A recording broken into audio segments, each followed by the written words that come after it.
The two digits. That's all it took to end a political war that had been brewing inside USA basketball for over a year. Number 22. No negotiation with the veterans, no survey of the locker room, no committee meeting where the old guard got to weigh in. The coaching staff made the call, handed Caitlin Clark her jersey, and in doing so sent a message to every single person inside that program that required absolutely no translation. And what most people covering this story are completely missing is that the coaching staff didn't make that decision alone. There was a corporate signature attached to it, one that carries more weight in professional sports than any seniority system ever could. This isn't just a story about a jersey number. This is a story about power, money, and what happens when an institution tries to humble someone who turns out to be unhumbleable. Stick with us, because this one runs deeper than anything you've seen covered elsewhere, and we're just getting started. To understand what that number means today, you have to go back to the moment the fracture first appeared. When the Paris Olympic roster was announced and Caitlin Clark's name wasn't on it, the people running USA basketball came prepared with explanations. They talked about chemistry. They talked about the physicality of international competition. They referenced the importance of fitting into an established system, the value of experience on the biggest stages, the idea that even the most talented players sometimes need to wait their turn. On the surface, if you didn't look too closely, those reasons sounded almost reasonable. Almost. Because sources close to the program have since confirmed what a significant portion of the basketball world already suspected. The real calculation happening behind those closed doors had very little to do with basketball. The old guard inside that program wanted to send a message, a clear one. Cultural popularity, they believed, doesn't automatically purchase influence at the elite level. The thinking was straightforward, even if it wasn't something anyone was willing to say out loud at the time. Show the league's new face that the establishment still controls access. Make her wait. Recalibrate the power dynamic before it shifts too far in a direction that makes the veterans uncomfortable. Demonstrate that seniority still governs the room, regardless of how many casual fans suddenly know your name. The goal, when you strip away all the basketball language, was to humble her.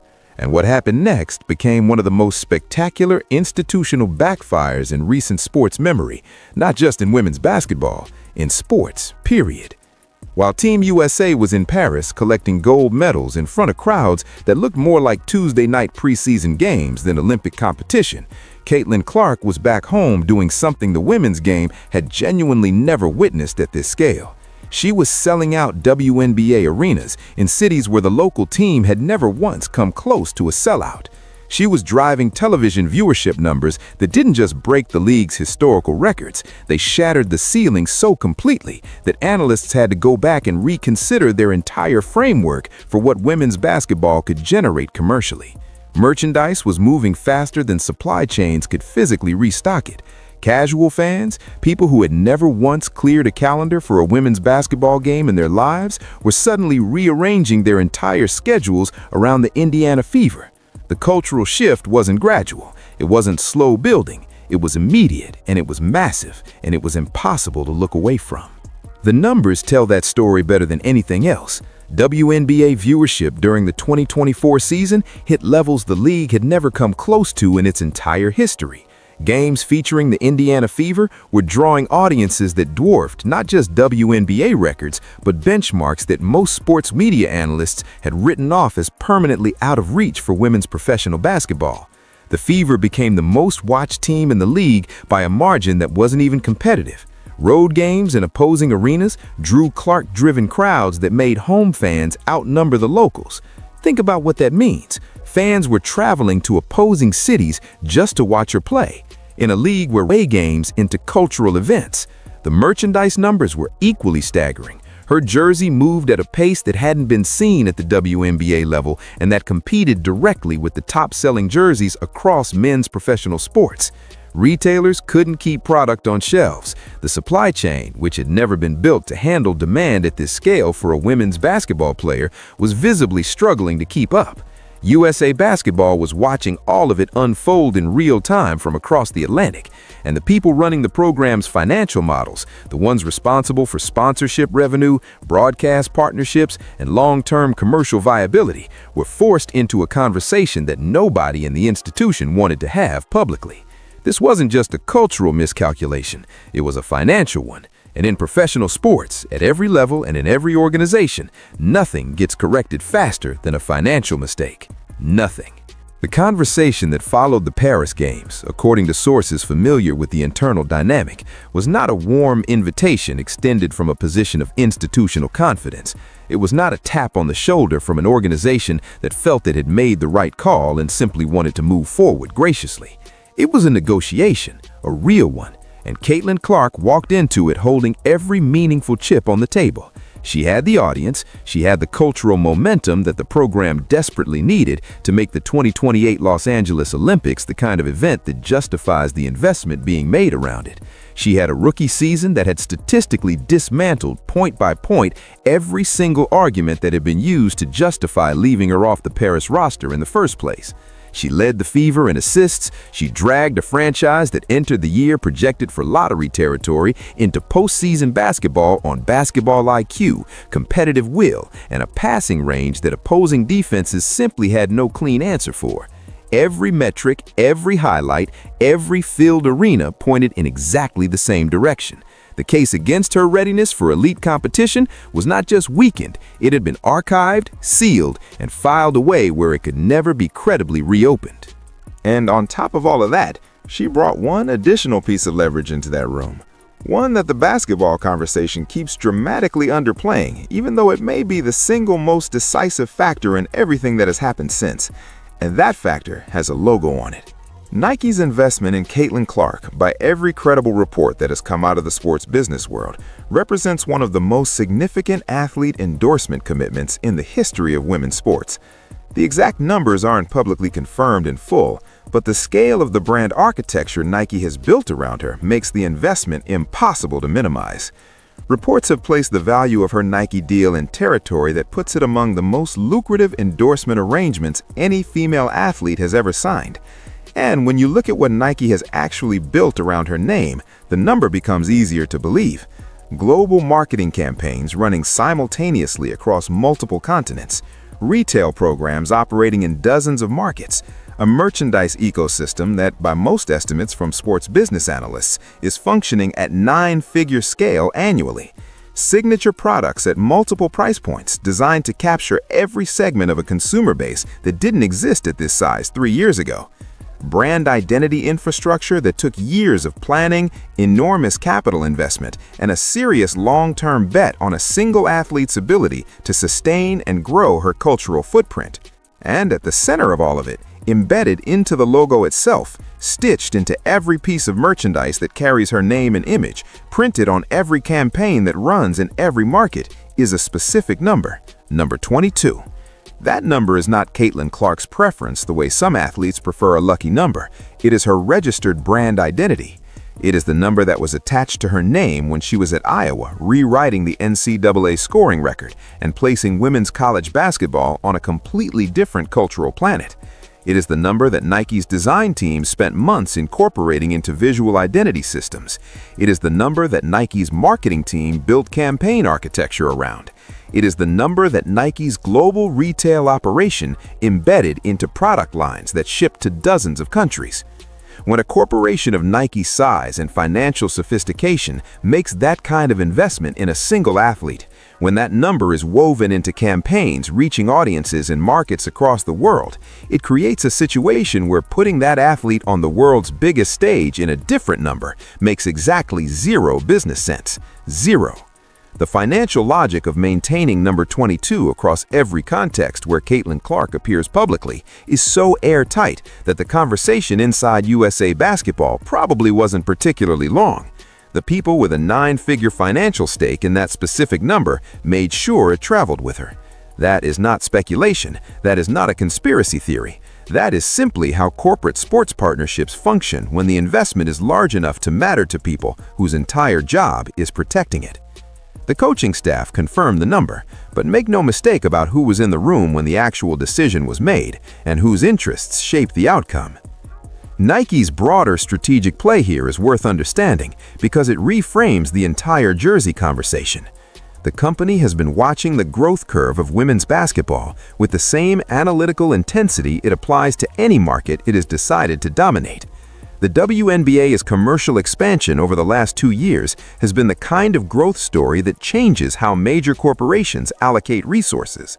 When viewership triples, when merchandise demand outpaces supply, when a single player is driving those numbers at a scale nobody projected, the organizations with financial exposure to that player's brand do not sit quietly and hope the relevant decision makers in sports governance make the right call. They participate. They make their position known through the channels available to entities of their size and influence. And the result of that participation is a number 22 jersey hanging in a Team USA locker room, ready for the largest women's basketball stage the world has ever assembled. Now here is what makes that jersey confirmation so politically loaded inside that locker room. Because while the business logic is airtight from the outside, the people living inside that environment every day are not running financial models. They are athletes, competitors, people who built their careers on a very specific understanding of how respect and recognition are earned inside elite programs. Inside that Team USA locker room right now, there are players who spent a decade grinding through overseas leagues in countries most casual fans couldn't locate on a map, fighting for roster spots that paid a fraction of what their talent was worth, winning gold medals in arenas that barely covered their own operating costs. They did everything the program asked them to do. They accepted the timeline the program set. They respected the seniority system because they believed, reasonably, that the system would eventually respect them back. And then they watched a player in her second professional year walk through the door and receive in a single administrative decision what 10 years of service historically purchases inside programs like this one. Let's be specific about what that friction looks like in practice, because vague references to locker room tension don't capture the reality of what has been playing out. The hard fouls. During Clark's rookie WNBA season, she absorbed physical contact at a rate and intensity that prompted serious conversation among officials, analysts, and fans about where the line between competitive defense and something more deliberate actually sat. Several incidents went beyond what the game's unwritten rules typically permit against a rookie. Veteran players with reputations for physical defense were suddenly applying that physicality almost exclusively in Clark's direction. The pattern was consistent enough and specific enough that it couldn't be dismissed as coincidence. The camera moments. Television broadcasts of WNBA games are sophisticated enough now that the secondary camera coverage catches what was previously invisible to audiences. Reactions on the bench, expressions between teammates during timeouts, the moments between plays when the competitive mask slips and something more unfiltered comes through.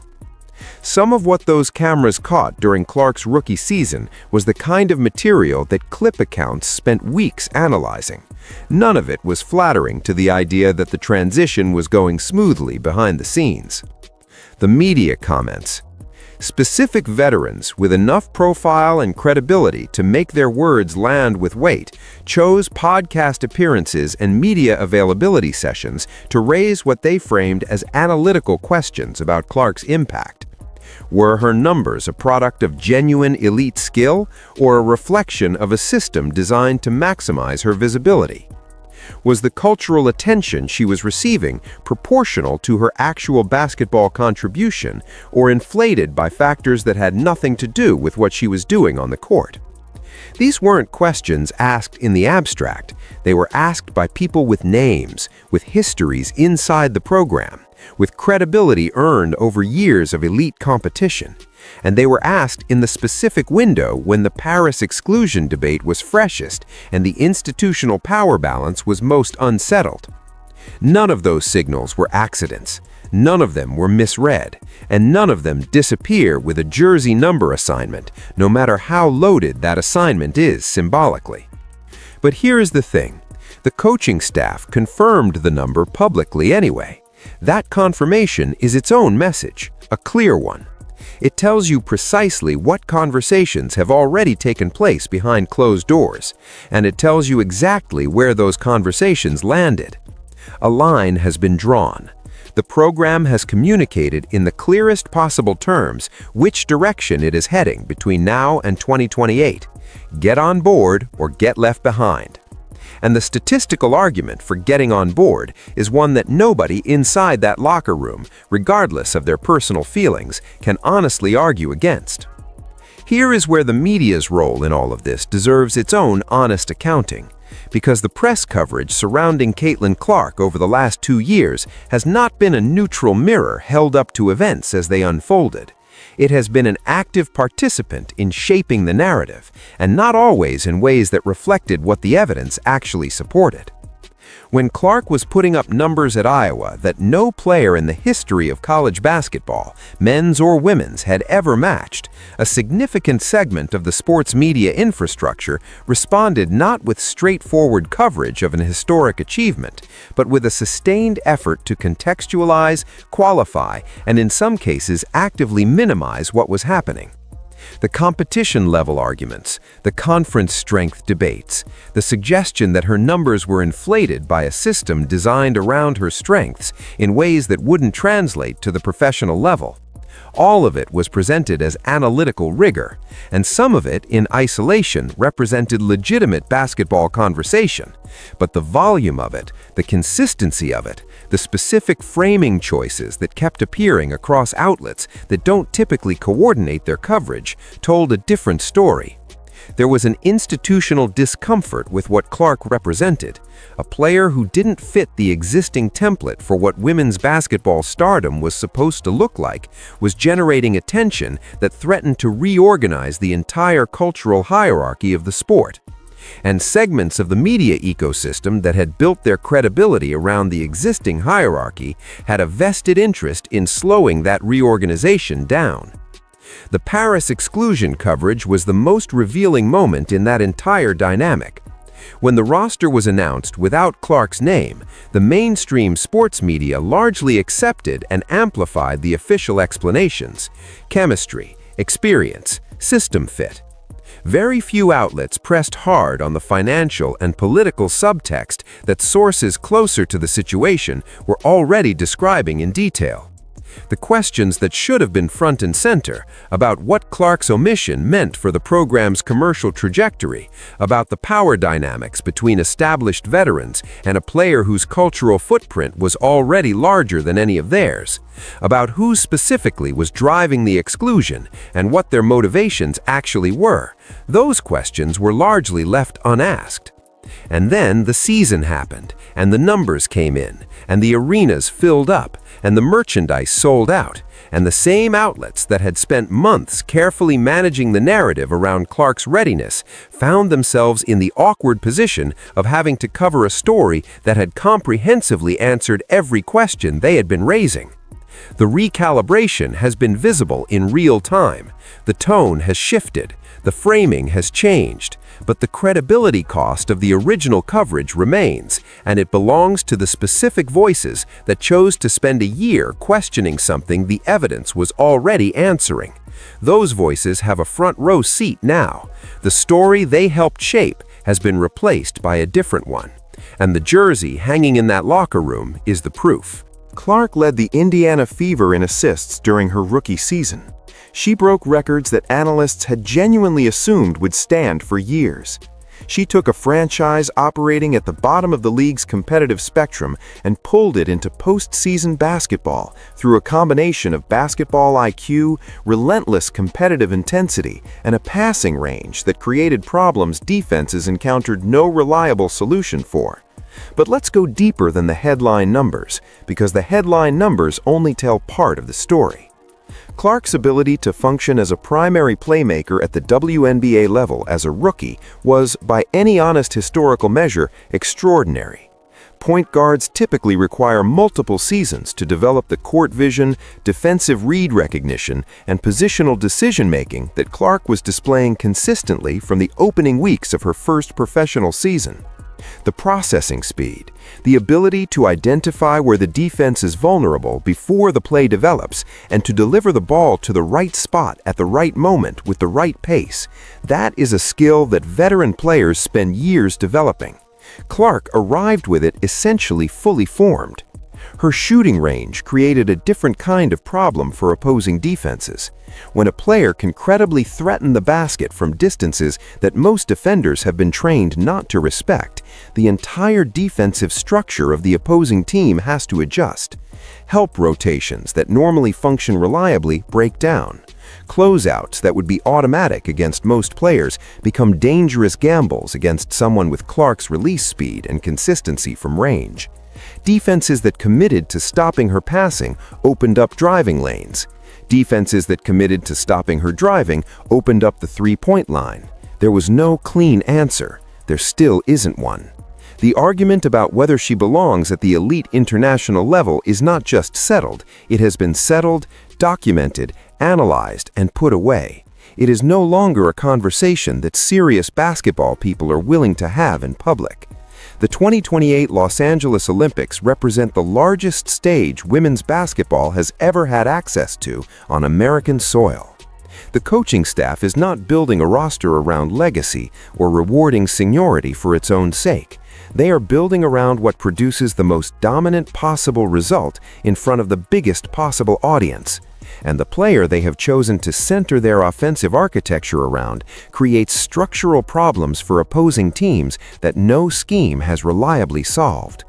Put Clark at the point of a Team USA offense. Surround her with A'ja Wilson, who is arguably the most dominant post presence in the international game at this moment, and Breanna Stewart, one of the most versatile forwards the global game has ever seen.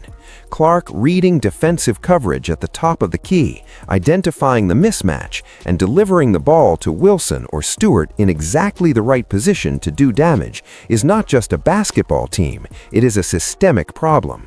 It is the kind of offensive construction that opposing coaching staffs lose sleep over because there is no clean defensive answer for it. Every adjustment you make to contain Clark opens something up for Wilson or Stewart.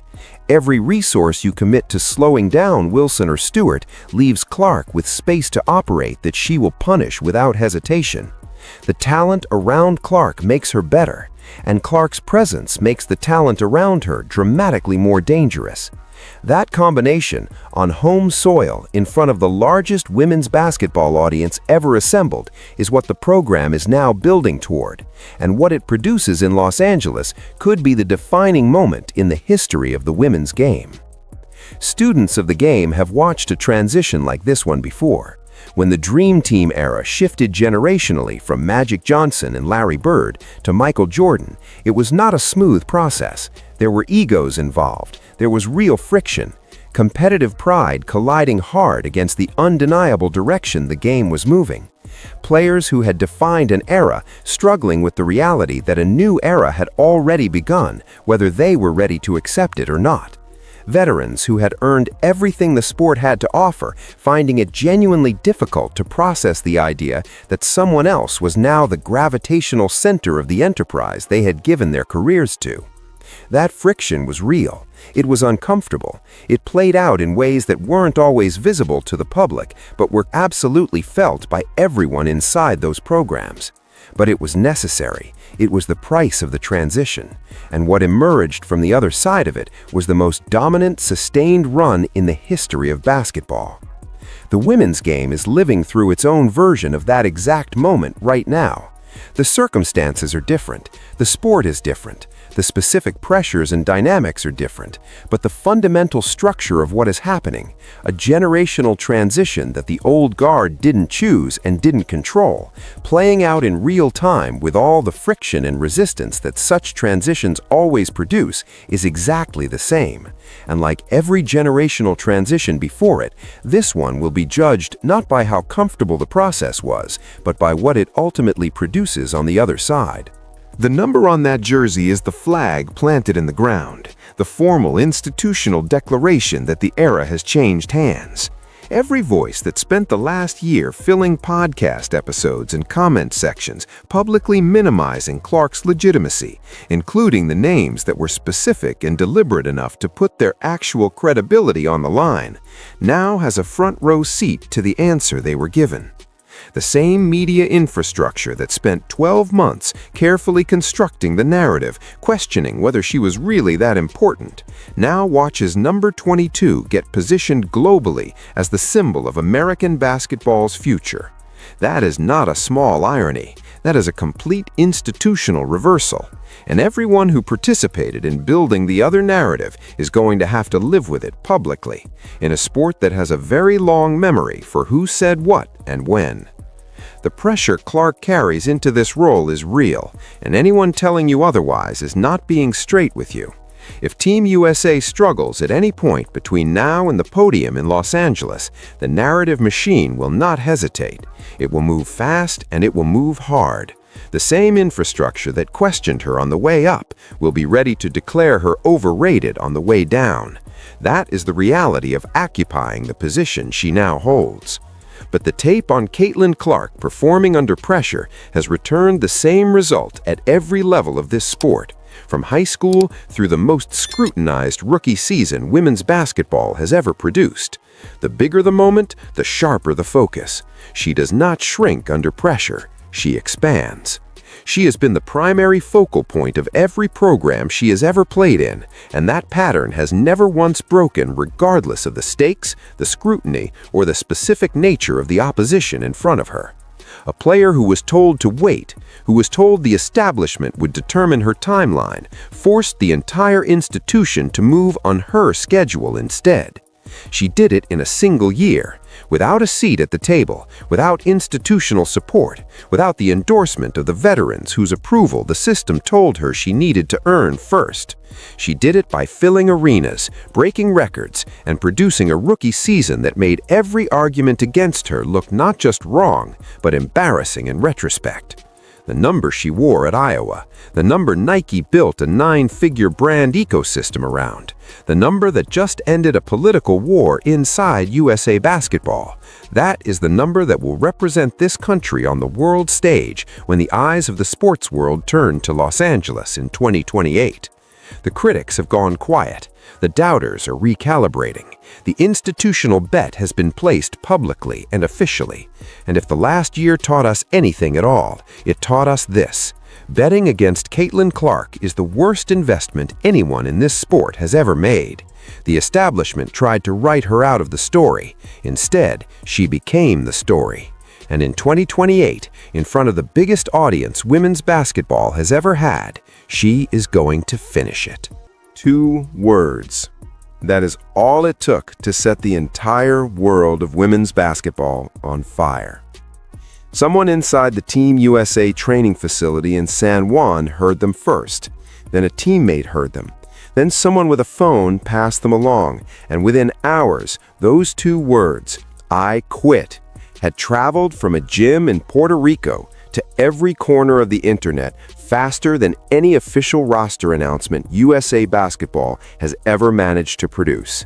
No press conference, no statement, no explanation. Just 2 words and a reaction so immediate, so massive, so visceral that it told you everything you needed to know about what Caitlin Clark means to this sport right now.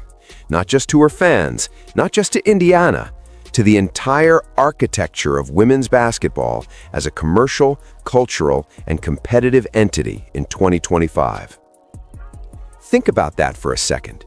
2 words from inside a training camp that had not even played a game yet.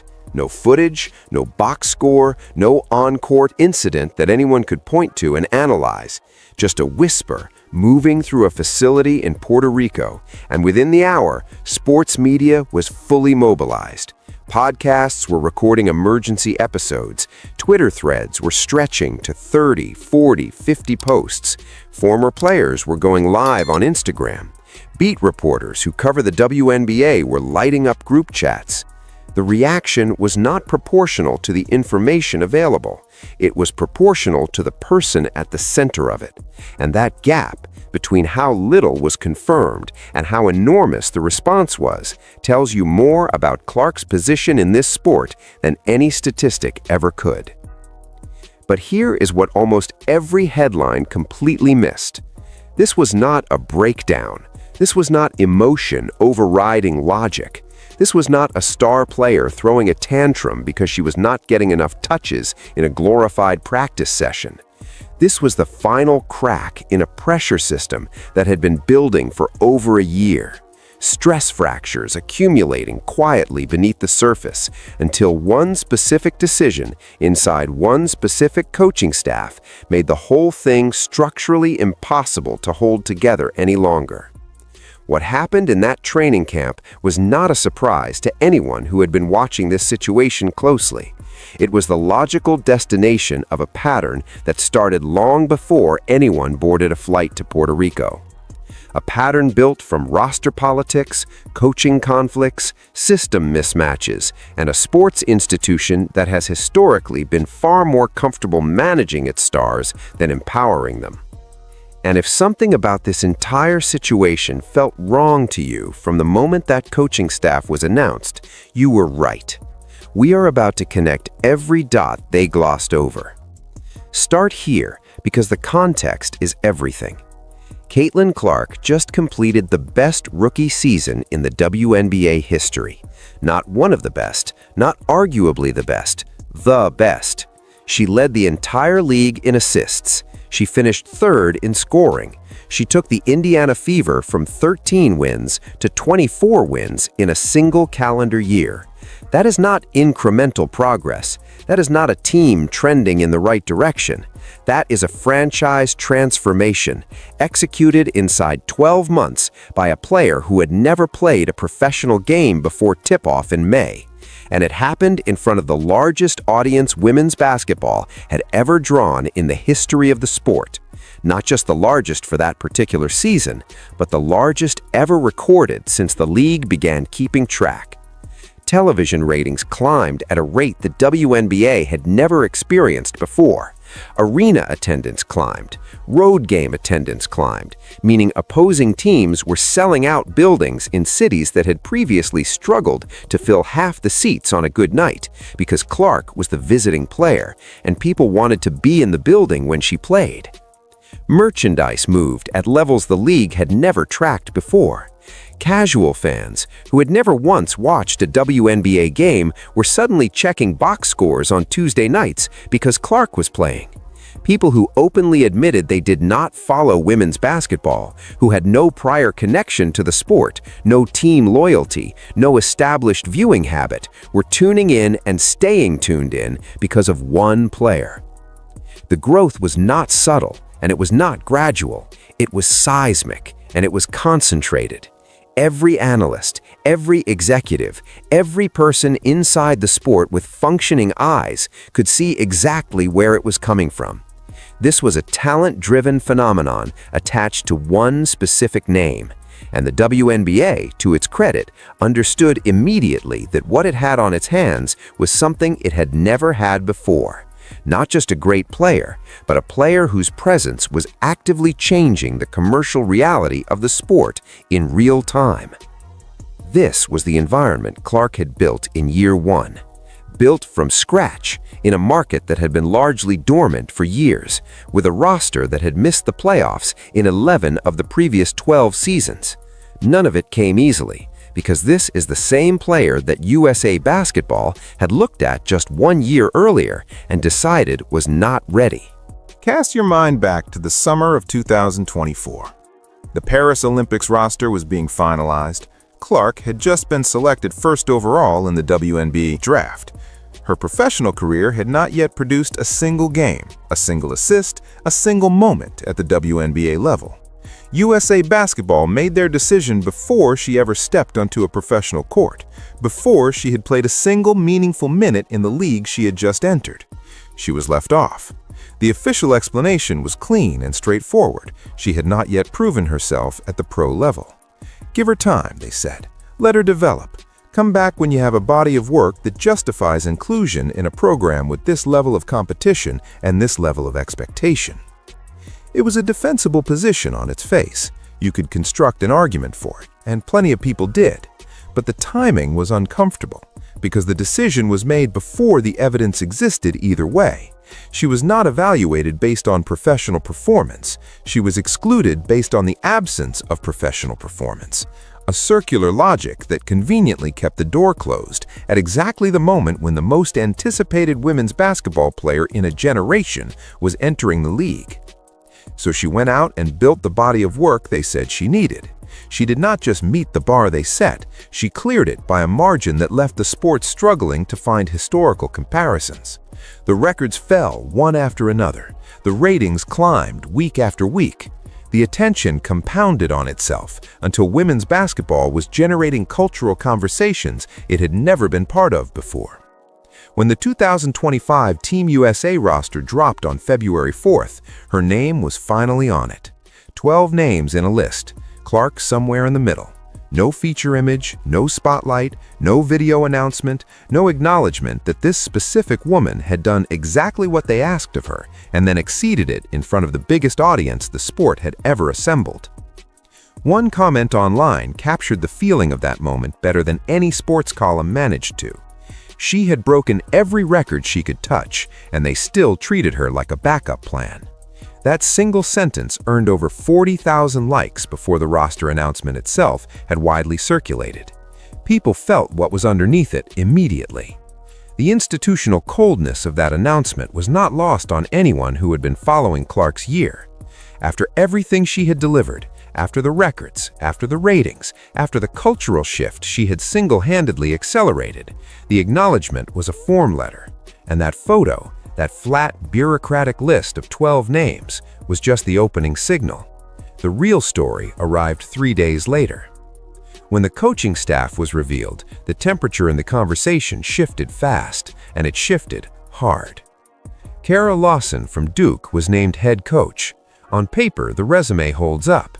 Credentialed, experienced, known commodity inside the college coaching world. A name that USA Basketball could point to and say, this is a serious person with a serious background. But on the court, Duke had spent the 2024 to 2025 season as one of the most offensively stagnant programs in the country. Their spacing was broken for stretches that went well beyond a rough patch. Ball movement slowed in critical late-game situations, exactly when it needed to accelerate. Scoring dried up in the moments that determined outcomes. Multiple analysts flagged it publicly throughout the year. This was not a quiet internal whisper among insiders who follow the program closely. It was documented, discussed, and widely noted by people who cover the college game professionally. The critique was not harsh or personal. It was consistent and specific.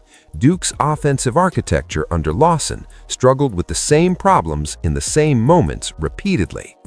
And now that same offensive identity, that same philosophy about pace, structure, and control was being installed as the foundational framework for a roster that included Clark, Paige Beckers, Angel Reese, Chelsea Gray, and Kelsey Plum. Sit with that mismatch for a moment, because it matters more than it might initially seem. You have assembled arguably the most explosive collection of offensive talent women's basketball has ever seen gathered at the national level, below the Olympics.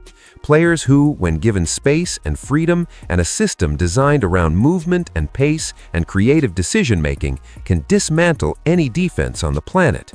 Players who individually are capable of creating advantages from nothing, of manufacturing baskets in ways that most defensive schemes simply cannot account for. And the coaching architecture being constructed above them does not say, let them play. It does not say, trust your talent and get out of the way. It says, control the tempo, protect the structure, manage the game within a framework that prioritizes organizational discipline over individual expression. The gap between what these players are capable of and what the system was designed to allow, that gap is not just a philosophical difference of opinion, it is the kind of structural contradiction that produces exactly the type of friction that eventually becomes public. The coaching staff announcement had one more piece, though, and that piece is the one that changed the entire story from a general concern about system fit to something far more specific and far more charged. The moment Stephanie White's name appeared on the assistant coaching staff list, anyone paying close attention understood that something had fundamentally shifted in the nature of this situation. Here's the timeline laid out in sequence, because the sequence is the story, and the story only makes sense when you see every step in order. April 2024. Stephanie White serves as a court coach at the Women's National Training Camp. She is between jobs at this point, not affiliated with any active program, available because her previous position had ended. October 2024. White is hired as head coach of the Indiana Fever, the same franchise Caitlin Clark plays for, the same organization Clark had just finished her historic rookie season with. December 2024. White returns to a Team USA event in an assistant capacity just 2 months into her new role with Indiana. March 2025. White is officially listed on the coaching staff for the FIBA qualifying tournament in San Juan, Puerto Rico. 4 separate USA basketball appearances, all of them inside Clark's professional orbit, all of them compressed into under 12 months. A timeline so tight and so consistent that it stopped feeling like coincidence and started feeling like a pattern. Now think carefully about what that actually means for Clark as an athlete trying to grow, trying to expand, trying to reach the next level of her game after the most successful rookie season the league had ever seen. She spent an entire WNBA season inside White's system. Every film session, every practice repetition, every play call in every game situation, every rotation decision, every timeout, every in-game adjustment, every conversation about offensive philosophy, every discussion about how the team should operate when the game was close and the pressure was highest. All of it filtered through one coaching philosophy, one offensive framework, one specific set of priorities about how the game should be played and who should have the ball when it mattered most. When elite athletes at Clark's level finish a season, there is something they need that is not a luxury and is not optional. It is developmental oxygen, a different environment, a different voice asking different questions about their game, a different system that challenges them in ways their primary coach has never challenged them, that exposes different weaknesses and builds different strengths and forces them to solve different problems. The reset is how the best players in the world keep growing past the ceiling that their current environment imposes on them. It is how they avoid the plateau that comes from being shaped by only one perspective, one philosophy, one set of answers for too long. Michael Jordan had Phil Jackson, but also worked with different trainers and coaches in the offseason specifically to get perspectives his primary staff could not give him. The best players seek out different friction because they understand that different friction produces different growth. Clark never got that reset. White followed her directly from Indiana to the national program. The voice asking the questions in San Juan was the same voice that had been asking the questions all year in Indianapolis. The offensive framework being installed at the national team level was being installed by someone who had spent the previous 12 months building it around Clark in a WNBA context that had produced documented concerns about how it was limiting her in the moments that mattered most. And that is the core of what people were actually reacting to when White's name appeared on that staff list. Even the fans who could not fully articulate why it bothered them. Even the ones who just said, "Something feels wrong," without being able to explain exactly what. The instinct was sound, the concern was legitimate, and the on-court evidence gives it a foundation that goes beyond feeling. Because the frustration is not just philosophical. It is not just about developmental theory or abstract arguments about what elite athletes need. There is documented, specific on-court evidence that gives the concern its concrete foundation. Clark averaged 19.2 points, 8.4 assists, and 5.7 rebounds in her rookie season. numbers that would place her in the elite tier of the league in virtually any recent year. Historically strong numbers for a first-year player by any reasonable comparison. Numbers that, in most organizations, would have generated an off-season conversation about how to build more of the offense specifically around what she does best, how to put her in more situations where her most dangerous skills are the ones being deployed, not fewer.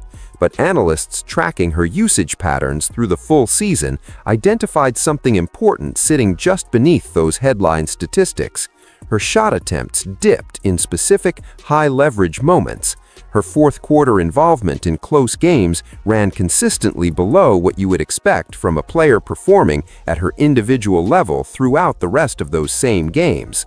The opportunities dried up precisely when they needed to arrive. The clearest example, the one that became a fixed reference point in every serious conversation about Clark and White's system, came in Game 2 of Indiana's first-round playoff series against Connecticut. Indiana was down 4 at 3 minutes remaining in a game they needed to win to keep the series alive. Clark had 22 points on the night. She was unambiguously the hottest player on the floor. The matchup favored her. The moment called for her. The ball did not find her the way it needed to. The pick-and-roll actions that create her best looks were not called. The off-ball movement that puts her in position to receive in rhythm was not run. Indiana lost the game. They lost the series. The season ended. And that specific sequence, those final 3 minutes, that specific failure to go to the player who was clearly the right choice in that specific moment, became a reference point that analysts and fans and former players kept returning to throughout the entire offseason whenever the conversation turned to how White's system related to Clark's particular strengths. Her ability to operate off the pick and roll, her off-ball movement, the specific read and react actions that make her the hardest player in the league to guard when she is allowed to run them freely. That same dynamic, that same friction between what Clark does best and what the system around her was structured to prioritize, did not stay in Indiana when the plane landed in Puerto Rico. It traveled with the coaching staff. It arrived in San Juan fully intact. And Clark, who had watched it play out across an entire season, and then watched the same people board the same plane to install the same framework at the national team level, reached the end of her patience with it. Before the team flew south, Clark raised a concern. She did it in a team meeting. She did not go to social media. She did not call a reporter. She did not make it personal or call anyone out by name in a public forum. She did what professionals are supposed to do. She brought the concern into the room, directly to the people with the authority to address it, and she asked the question that needed to be asked.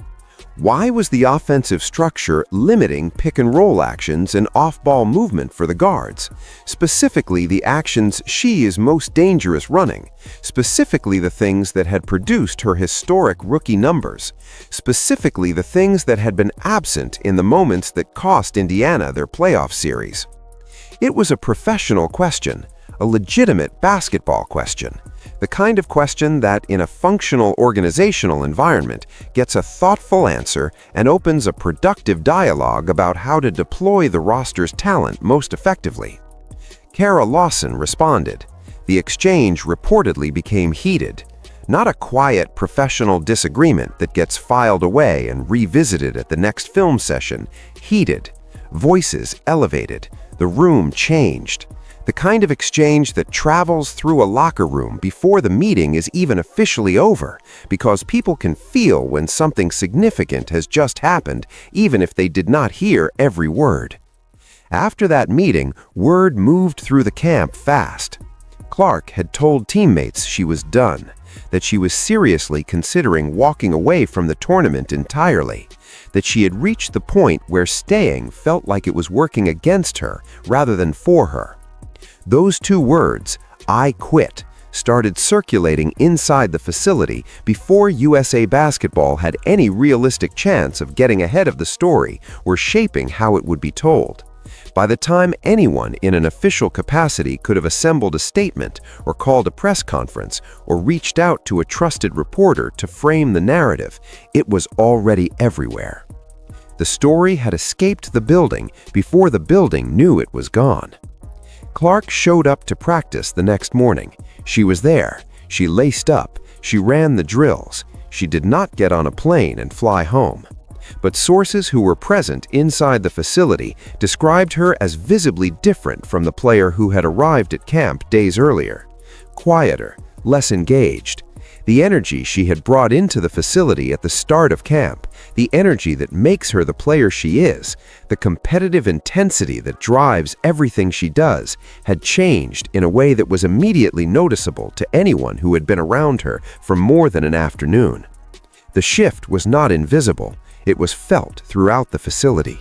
The environment changed because she changed, which is what happens when the most important person in a room becomes visibly disconnected from what is happening around her. Clips started leaking from the training camp in the hours and days that followed. Clark standing apart from teammates during breaks, leaving the gym alone rather than in the group. Small moments, individually unremarkable, the kind of thing you would scroll past without a second thought on any other day. But in context, with everything that had happened in the 48 hours before them, with the two words already circulating, with the heated meeting already being described by sources, every single one of those images told a completely different story. Context transforms everything, and the context here was already fully loaded before the first clip appeared online.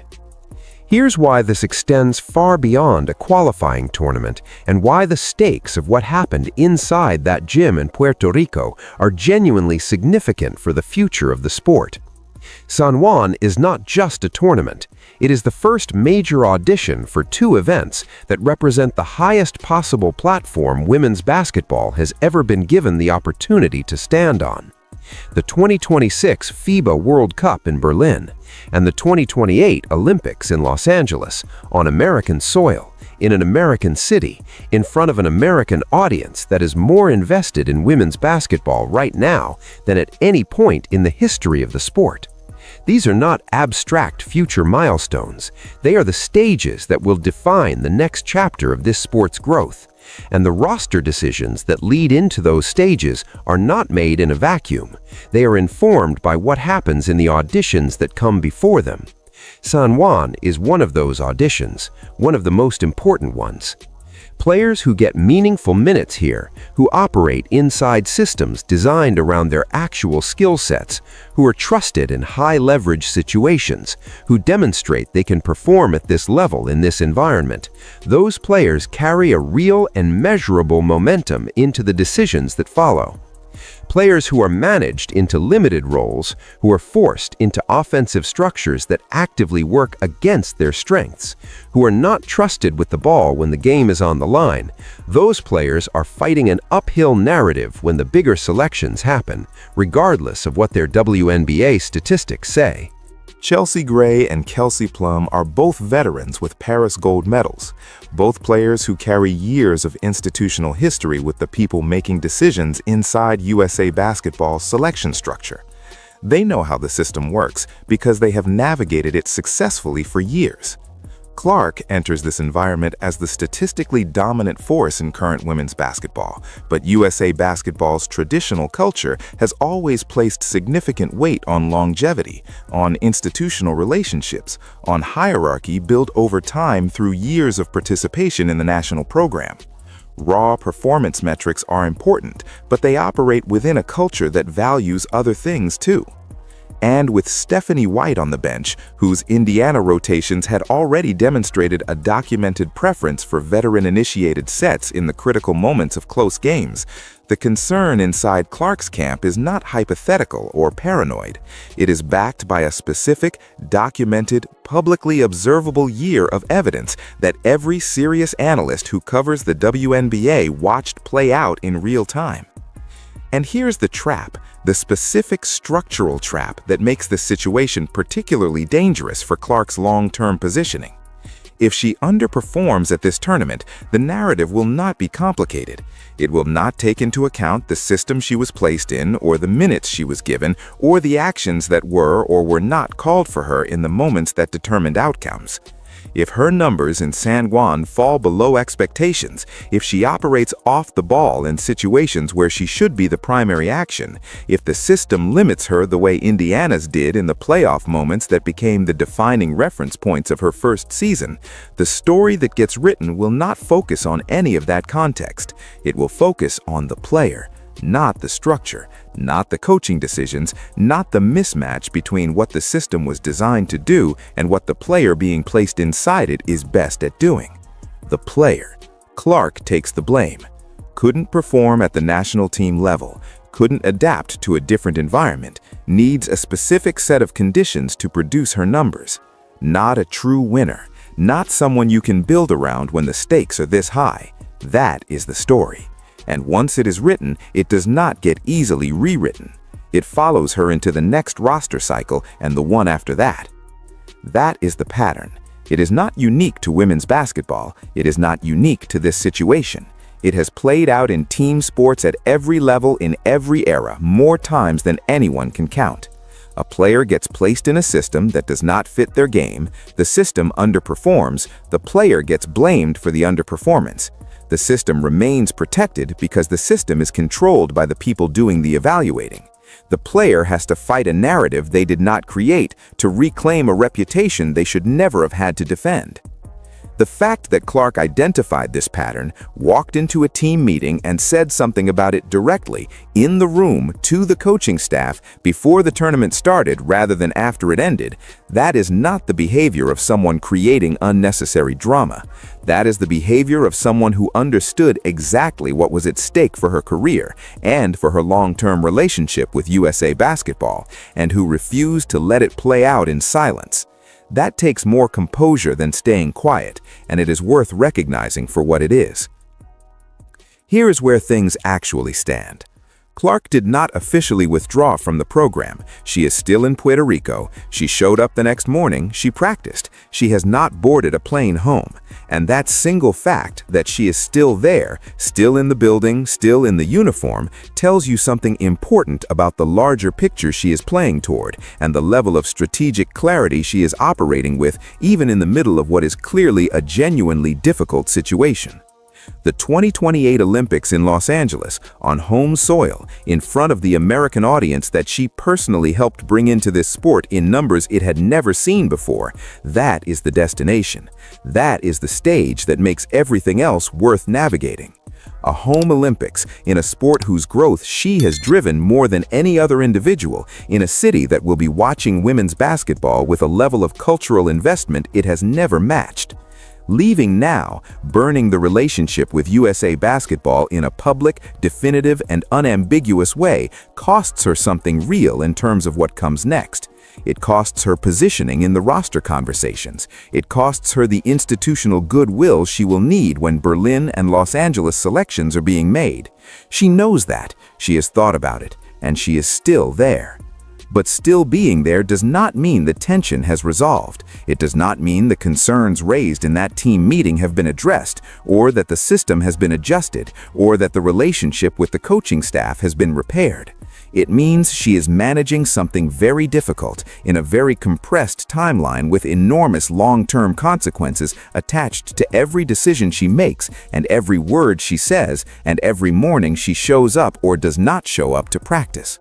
The most watched player in women's basketball is standing inside a training camp in Puerto Rico right now, in a situation that is about far more than one qualifying tournament, questioning whether the people running this program are genuinely interested in building around what she can do, or whether they are primarily interested in maintaining a structure and asking her to fit inside it on their terms. The audience that has shown up for this sport in numbers it has never seen before did not come for a system. They did not come for a coaching philosophy or an organizational hierarchy or an institution's preferred approach to roster management. They came for the players. They came specifically, overwhelmingly, demonstrably for Clark. And the sport is now at a crossroads, a moment it did not fully anticipate and is not fully equipped to navigate cleanly, where the most important player in the game and the institution built to represent her on the world stage are visibly, publicly, unmistakably not operating from the same page. What happens in San Juan will not stay in San Juan. It will shape the conversation heading into Berlin. It will shape the conversation heading into Los Angeles. It will shape how the next generation of players understands what USA basketball actually values and how it treats the athletes who drive the sport's growth. The pattern that brought us here is not finished. It is still unfolding. And the next move belongs to USA basketball, because right now, they are the ones with something to prove. 2 digits. That's all it took to end a political war that had been brewing inside USA basketball for over a year. Number 22. No negotiation with the veterans, no survey of the locker room, no committee meeting where the old guard got to weigh in. The coaching staff made the call, handed Caitlin Clark her jersey, and in doing so sent a message to every single person inside that program that required absolutely no translation. And what most people covering this story are completely missing is that the coaching staff didn't make that decision alone. There was a corporate signature attached to it, one that carries more weight in professional sports than any seniority system ever could. This isn't just a story about a jersey number. This is a story about power, money, and what happens when an institution tries to humble someone who turns out to be unhumbleable. Stick with us, because this one runs deeper than anything you've seen covered elsewhere, and we're just getting started. To understand what that number means today, you have to go back to the moment the fracture first appeared. When the Paris Olympic roster was announced and Caitlin Clark's name wasn't on it, the people running USA basketball came prepared with explanations.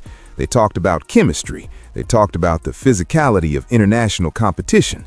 They referenced the importance of fitting into an established system, the value of experience on the biggest stages, the idea that even the most talented players sometimes need to wait their turn. On the surface, if you didn't look